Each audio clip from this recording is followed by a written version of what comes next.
It's an honor and privilege to be here. I thank you, all of you, especially the faculty and all of you individually, the students, who've taken time out to hear me out. I'd love to share my experiences today and give you some of my thoughts, which is why I'm here, and thank you so much for the very kind introduction. A little bit to add, to that introduction. I always call myself the original Akshaya Kumar. The other guy is Rajiv Bhatia. So, guys who I get branded as the original, and not the other chap who I say always copy my name. So, fortunately for me, I'm also older than him, so I can claim the right, and I hereby reclaim the right once again in front of all of you. Quickly, I am a qualified chartered accountant. I have spent, as my experience was discussed, but very few people really know that I started my career working with my father, who was an engineer. And I used to fight with him every day. We had very different work styles, and I found that I was distancing myself from my father because I used to fight with him so often. So one fine day when my colleague Kush Malhotra, we did our CA together, called me and said, come and have a drink with me at a five-star hotel which was around the corner. First thing I said, Kush, I'm not paying for the drinks. So he said, no, don't worry, come in and I'll pay for the drinks. And it turned out that Kush had joined Citibank, and the next day was the commencement of the Management Associate Development Program at Citi. And I said, Kush, why you called me? Why you giving me free drinks today? So he said, you know what, Akshay, I'm stuck. He joined in financial control there. He said, my boss has been telling me forever to get some chartered accountant on board, and I don't know anybody else. So do me a favor, come and see my boss tomorrow. So I said, you know what, Kush, I'm not looking for a job. I don't even have a CV, and there's no way I'm going to meet your boss tomorrow. So Kush, sweetly begged and pleaded. So next morning, I got a call from Citibank and said, this is Mahesh Mani's office. I believe you spoke with Kush yesterday. We'd like to have you come in and see us today. So, it was a bit too quick for me. Sunday evening conversation, Monday morning call from Citibank. And those days, by the way, Citi was very different from today. It was a smaller bank. Everybody knew each other. And the aspiration to join Citi was very high. I found myself at 5 o'clock in the evening sitting in front of Mahesh Mani, who was the financial controller of the bank. At 6 o'clock in the evening, he tells me, Akshay, are you looking for a job? So I said, well, Mahesh, depends what you're offering me. So he says, this is a joke. People are dying to join the bank here. I'm sitting with you for an hour. You've been chatting with me. And at 6 o'clock, you tell me that depends what you offer, we will take a job or not. I said, well, Mahesh, that's the truth. I really don't know whether I want to work for the bank. But yeah, if you give me something interesting, I'll do it. So he said, meet one more of my colleagues, spend another 15 minutes with another colleague. And next morning, Mahesh called me and says, Akshay, are you ready to join the bank? And I said, I just went home yesterday evening, Mahesh, give me a few days to think. And he said, no, if you're going to take so long to think, it won't be good for you because the program is on. It's a 1-month management development program. We're having it at this 5-star hotel. It's already started. You missed one day already. So if you want to join, you better join right now. You pack your bags and go to the hotel. So I did some quick thinking that here's a chance to get a free 1-month stay at a hotel. Do khana pina, enjoy yourself. So I said, chalo Mahesh, I'm coming. I found myself at Citibank. And I had nothing to lose. I really hadn't decided whether I was going to stay there or whatever. But I let loose in the program. I got branded as a notorious guy. I got branded for all kinds of things. In hindsight, all the guys liked me for what I did. But having said that, very soon, probably the next day, the human resources director came in to see me at Citi. I'd already joined, by the way. I didn't have an appointment letter or anything. I was part of the training program.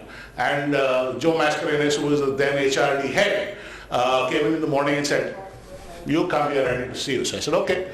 So, Joe starts chatting with me and says, I haven't met you. You joined. Here's your letter. So I said, thank you very much, Joe. He said, I hear that you're doing this, that, this, that. Well, I said, Joe, you've called us to this fantastic place. This is a 5-star hotel. If you don't let us eat at the restaurants, do what we want, then, why are you putting us in the 5-star hotel? You might as well put us in the nearest dhaba. So he started laughing. He said, what do you want, Akshay? So I said, well, let me decide the menus for every day. Get us a bar open in the evening. And, maybe the whole game will change. So Joe said, done. How much money do you need for the bar? I was doing quick thinking on my feet. So I said, did some mental math, and I said, this much should be the budget for the month. So the next thing I knew was Joe had said yes. and I had that much money in my hand by the evening. Mind you, this made me a rock star in the bank because, nobody had the guts to say, I want to eat lobster. Nobody had the guts to say that, I need a drink every evening. We were all youngsters, right? We all do these things. We all want to do it. If you go to a nice place or on a training program, you'd expect that all this would happen. But nobody had the guts to actually do it. And that's how I really joined Citi. I joined Citi. Within 30 days of financial control was really boring. So I went to Mahesh, my boss, and said, Mahesh, I want to resign. So he said, listen, you're crazy because you've given me enough grief. Everybody in this bank knows who you are now. And now, you want to, after 30 days of working here, you say you want to leave. So why do you want to leave? So I said, you know what? I've done my CA. I think it was a mistake. So he said, boss, you spent 5 years, three, actually spent 3, I qualified before I finished marketing. Well, you spent 3 years doing CA, and now you're saying it's boring. I said, yeah, well, I don't like the idea of sitting behind a computer making reports for somebody in New York, and, I don't see him, he doesn't see me, and this is like a desk job, it's no fun. So he said, what do you want? So I said, well, Mahesh, put me in front of customers, get me out in the marketplace, let me do something more exciting. I don't want to sit behind a computer. So Mahesh scratched his head and said, okay, we are starting this business called the mortgage finance business. Do you want to do it? So, I didn't know what mortgage was at that time. So I said, Mahesh, what is it? So he says, this is what happens. We have a $60 billion book in the US, and this is what mortgage financing is all about. So I said, done, Mahesh, it sounds interesting. So the next day, I was back at my computer. And I said, Mahesh, when are we starting? He said, you're getting impatient. I said, yeah, I am. So he said, okay, take a plane to Delhi, go and sit in this business center because there's no place for you in the Delhi office, and figure out how we are going to do this business. So that's how I got into property. The good thing was I had an open canvas, I had an open marketplace, I had no competition sitting there except HDFC. And my boss didn't know when and how to start, and he said, you know what, you go figure it out, you go make the plan, you make the business plan, you tell me what I have to do. So I checked into the Holiday Inn in Delhi, which is now the Lalit, and of course my boss started getting the bills. And as I've already told you, my bills were not low. So, I was entertaining all my friends at Holiday Inn. So, so my friends, they were all having a blast. We were having all the things that we possibly wanted. The only half smart thing I did was I didn't put the liquor bills in. I used to keep a bottle in my room, and so we started drink and go down for dinner. And so my boss said, Akshay, it's 1 month, you run up a 10 lakh rupee bill. So, so I said, Mahesh, is it that much? He said, well, I have this bill in front of me and it seems like all your signatures. So I said, well, I'm sorry. So he said, you better be sorry. You better get this business going because you're going to have to earn it back. So I said, fine. As long as you're not kicking me out for running up a 10 lakh bill, I'm fine. So we got this going. The first person I went and saw was somebody you all know, is Mr. Sushil Ansal at the Ansal office. And I knocked the door, secretary met me, he said, Mr. Ansal doesn't want to meet you. So I said, why not? So he said, I don't think he's interested in meeting bankers. I said, okay. I think you should tell him once again that I'd like to meet him and perhaps he should give me 5 minutes. The secretary looked at me again and then he said, okay. So I found myself in front of Sushil Ansal 2 days later. And Sushil Ansal was too busy doing his paperwork and he looked up and said, yeah, tell me, what do you want? So I said, I'm so-and-so and we are Citibank and we want to do this and we are planning to do this. No, you can leave this room, none of my customers need finance. So I said, yes, sir, today they don't. Tomorrow they will. And I'm going to create this market and you're going to be part of it. And you're already doing great stuff in real estate and I think it'll be useful if both did it together. Sushil Ansal threw me out. The next port of call was DLF. Anyway, to cut a long story short, DLF didn't throw me out, they listened. But that's how I started building my cardex and my network across the city. Then I went to Indonesia, I went to Malaysia, I studied the businesses, came back, and yeah, my boss was still paying the bills. We got the business off the ground, and soon enough, we had a nice book. We were doing customer lending. I remember the first housing loans we did will sound atrocious to you, but we were lending at 24%. So, customers were borrowing from me at 19% coupon and 4 or 5% upfront fee. And obviously we didn't have many customers, but that we were still able to put out money at that price. In hindsight, it sounded atrocious. It was atrocious even then, but that's how we started doing it.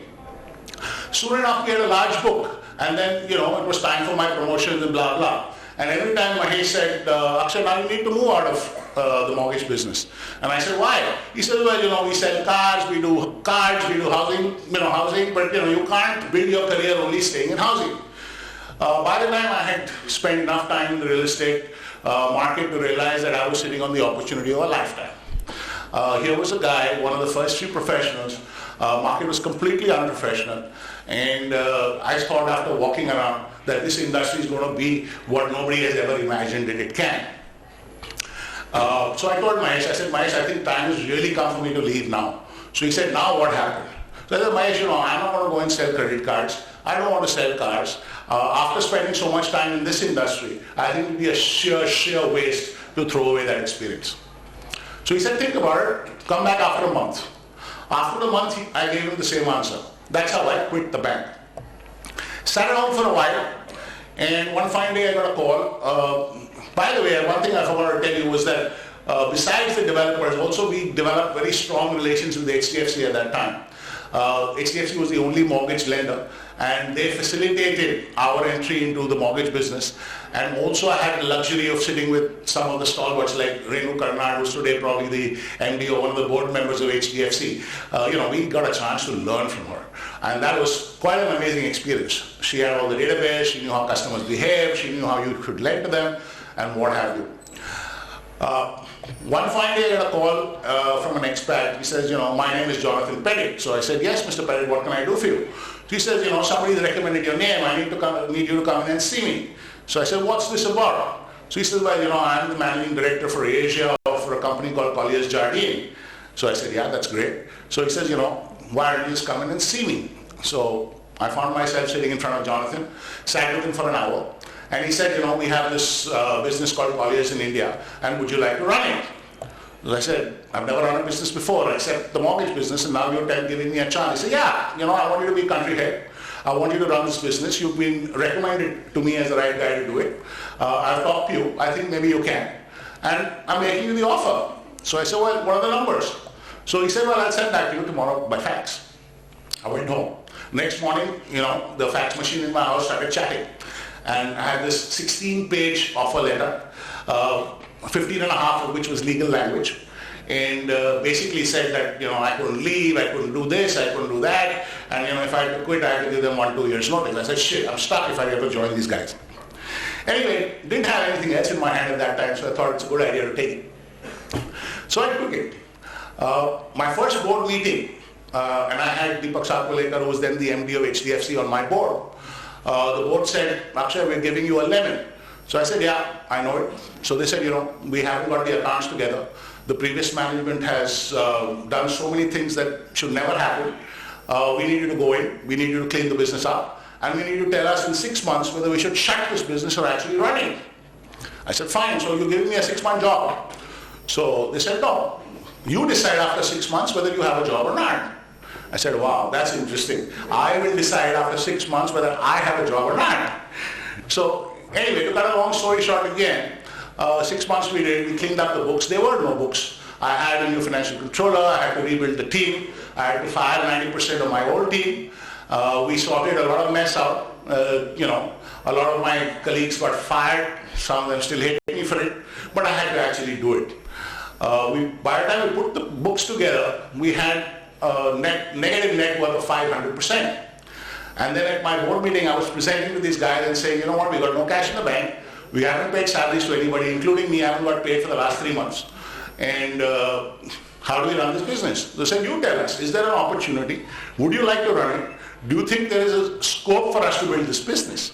They said, well, there's no question there's scope to build the business, but not with no money in the till. I mean, every business needs money to actually run it. And like I said, we haven't paid salaries to a couple of guys in the team. I myself haven't got paid for the last 3 months. So the board said, yeah, don't worry about the last 3 months. I mean, how much money do you need?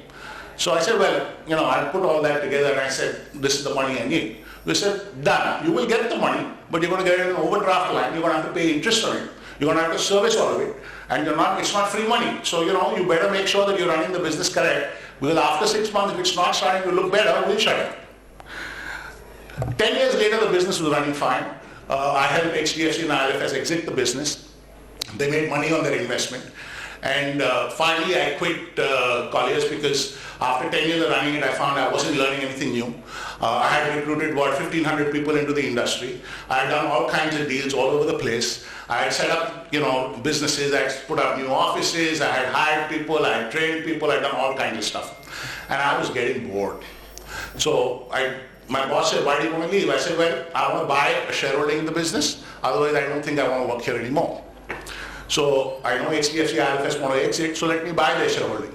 So my boss said, "I'm sorry, I can't let you do that." So I said, "Why?" He said, "Well, I'm already quite dependent on you. If you leave, this business is going to be, you're the brand in the marketplace, blah, blah, what have you, and it's going to get affected, at least for the short term, if not for the long term. And if I give you shareholding, then you know what? You and I are married forever. I'm going to have to be at gunpoint to you forever." He didn't say this in so many words, but that's what he really said. To cut a long story short again, they never gave me the shareholding. I decided to quit and move on. And once I moved on, I set up my own business, and now I do my own thing. I'm quite happy with it. I don't work so hard. The good thing is I don't have blood pressure, I don't have diabetes, I don't have a lot of other things that some of my colleagues have. But yeah, I'm happy, I make enough money, and more than anything else, I have time to myself. But the story of the mortgage business, the evolution of the mortgage business, and I guess that's what's important, is that when it started, there was only HDFC, then there was Citibank, and today, like all of us know, there are tons and tons of players, and the industry is probably, over a couple of 100,000 crores per annum in size. That is the kind of opportunity that this became, and that is why I left Citi, because I knew that this industry was going to explode. All of us in this room at some point in time, especially when markets go down, always worry about what will happen to the market, what's going to happen to me, what's going to happen to my jobs, etc. All I can tell you is you guys have made the best decision of your life. You are sitting in one of the best industries possible in this country. The demand in this country is not going to stop. Sure, ups and downs will happen, so don't you worry about that at all. Just keep your heads down, learn all you can in the class, and make sure when you get out in the marketplace, guys, you got a nice war there, you got lots to fight about, and you're going to do really, really well, is all I can tell you. So don't just quit thinking negative and quit thinking about that. The question is only how hard, how fast, and how far. And that's what you need to focus on. So that's where it is. Quickly, we'll touch on something else. One thing that I'm famous for, or what I'm told I'm famous for, is deal making. I always believe that the marketplace is in the street. I like to walk the markets. You can't sit in an ivory tower of an office and actually really smell what's happening down on the ground. And I have constantly made sure that at least X number of hours every week, I actually walk the market, go meet my customers, go meet people in the customer's offices, that is the developers, the buyers, the actual guys who transact, that's the brokers, everybody. And that's what gives you the real live touch and feel of what's going on in the market. And therefore, I'm very well positioned always when I'm talking to anybody in the market of what is actually going on. Some of you may have been fortunate to watch, actually I'm fortunate if you watch the show, but I've been for the last 20 years now doing a show on CNBC called Property Guru. And I have a few hundred episodes now on YouTube, which CNBC uploads. But I'm able to do that show, I'm able to answer questions, primarily because I'm able to walk the marketplace, and I do make sure as a rule I spend X number of hours in the marketplace. So one thing I'd again like to kind of bring back to you is don't sit only in your offices wherever you go. Whether you are on a consulting side, whether you're on the broking side, whichever side of the business you are, make sure you go out, talk to the customer, look at the marketplace. Don't you ever forget that is where, and that's where your real strengths will really come from. And that will help you capitalize on all the learning that you're going to do in this university. And believe you me, you guys are lucky to have a university as well. I was just telling some of my old colleagues who I was chatting with earlier this morning, is that we were not fortunate to have a school of learning like this. And we have not had guys like me, and I had to learn the hard way, got slapped. There have been a lot of negative and hard times, but we've always fought back. But we never had the advantage of having formal real estate education. And to that extent, you guys are blessed. You're also blessed. You have great faculty. I've had the pleasure of meeting some of them. And believe you me, you do have a fantastic bunch of people who are actually, training you for your careers ahead. But yeah, I've done some great deals. I've done some big deals. I've had, like I said, I've had Keki Mistry, I'm grateful to him. I'm grateful to Deepak Sarpalekar. I'm grateful to Deepak Parekh. I've had the guidance from them. They've helped me out many times in my life. There have been many others, perhaps you can't name everybody at this stage and on this fora, but in executing large transactions, we've had to pull weight, you've had to pull rank, you've had to pull experience, you've had to pull knowledge, you had to pull many, many things to make a good deal. Of course, there is no substitute for hard work, knowledge, and actually wanting the willpower to actually wanting to make things happen. I think the message here is that everything is in your mind. Okay? If you win battles, it's because of your mind. If you lose something, it's because you thought you could lose it.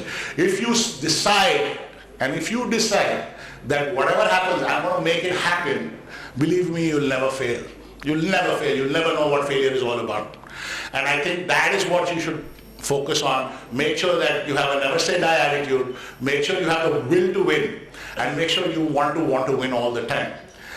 People who don't want to win will never win. Okay, it is a competitive workplace out there. This industry has exploded, it has changed. And there are a lot more people out there than they were there when I was there.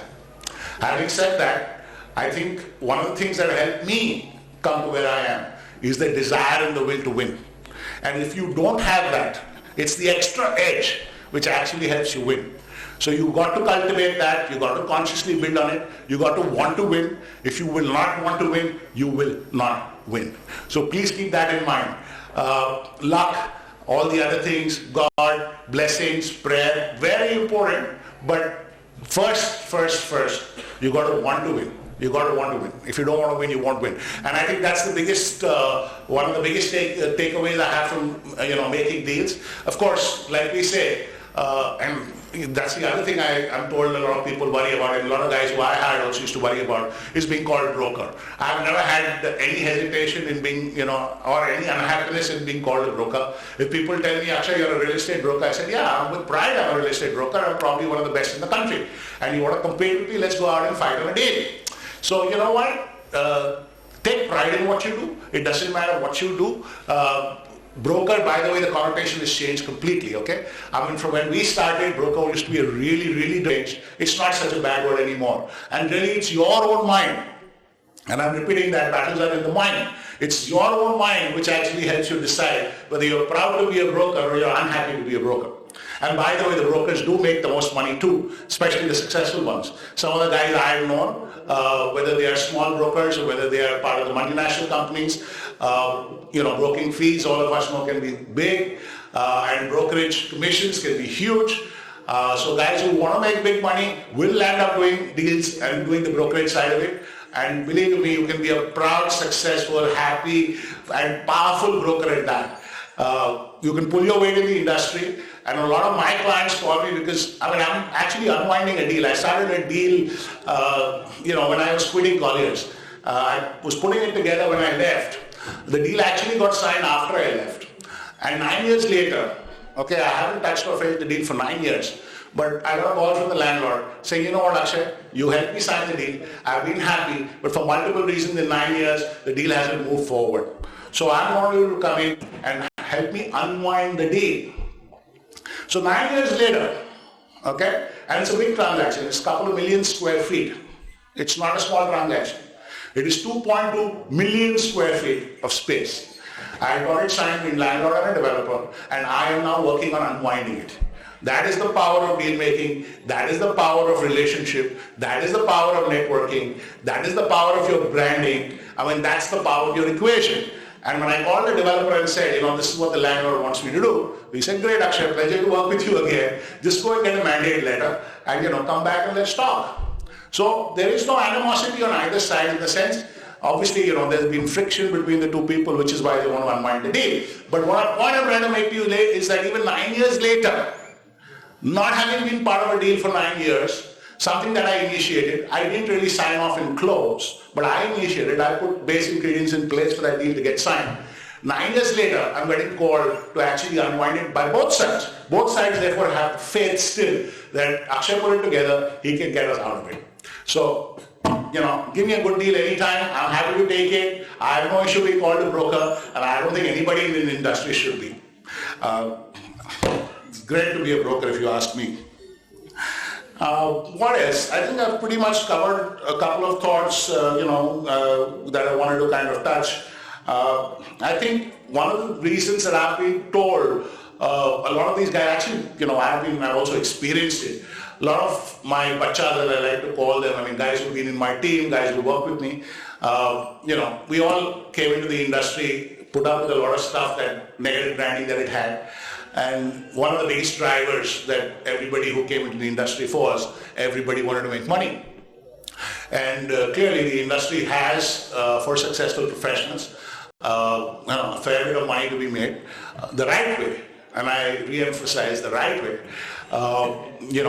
Ethics is very important for me. I've maintained that all through. That's another reason why a lot of my clients and relationships call me back. There is a lot of money there. But having said that, should money be your driver to be in this industry? And earlier in the morning when I was addressing the class, Satish had me kind of in the classroom for a while, Satish Bajaj, my old friend. One of the things I pointed out there, and some of you who were there would have heard me say that, and I'm repeating that, is that don't be in this industry for the money. Okay, there's so much happening in the industry. There's a chance for you to lead. There's a chance for you to pioneer. There's a chance for you to be top of the pile. Go for that. Go for the big hits. The money will come. Don't chase the money. Okay, there is a lot of money. If you're good, you're successful, if people recognize you, if you're a star, if you're a rock star, there is no way you won't make money in this industry. So don't chase the money, let the money chase you. Chase the glory, chase the big ones, and believe you me, the money will come. And that's one essential message I'd like to give all the guys who work with me. It's a little hard. I know when we start our careers, we all want money in our pocket. Aspiration values have changed. But as you go along, you realize that once you have your car, once you have your house, once you have your family, once you are successful, there's only that much incremental value the money adds. Today, the fact that I can stand here, I can talk to all of you, I can speak to you about my experience, and I'm again grateful that all of you are taking the time to hear me out. I think to me that is far greater achievement, far greater achievement than actually having money in my pocket.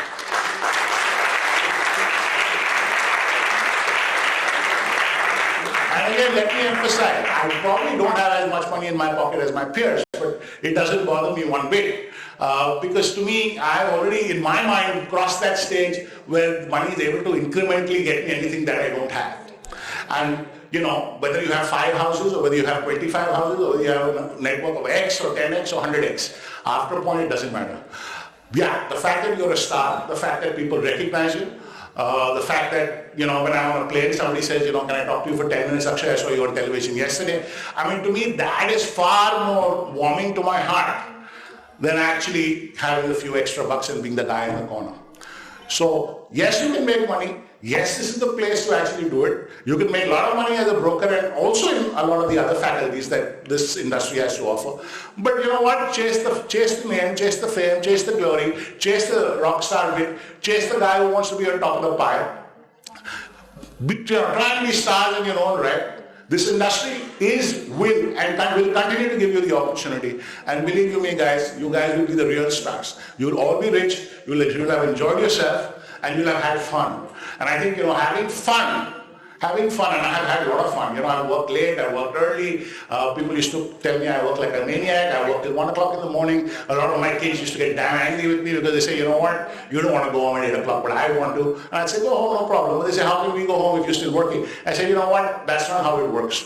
If your conscience tells you that you are ready to go home, go home. I'm not going to count your performance appraisal by number of hours you spend in office. Okay? It's not how many hours you spend at work, it's how much work you put into your hours. So keep that in mind and keep going at it that way, and you'll be fine.